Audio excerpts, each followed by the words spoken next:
पद्मनाभप्रियां देवीं पद्माक्षीं पद्मवासिनीं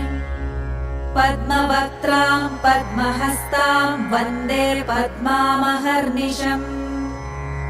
पूर्णेन्दुवदनां दिव्यरत्नाभरणभूषितां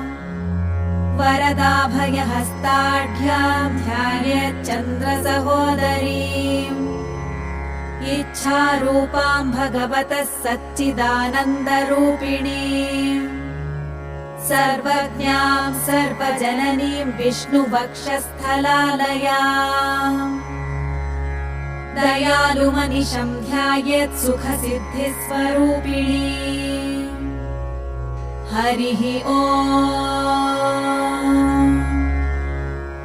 नित्यागतानन्त नित्यानन्दिनी जनरञ्जनी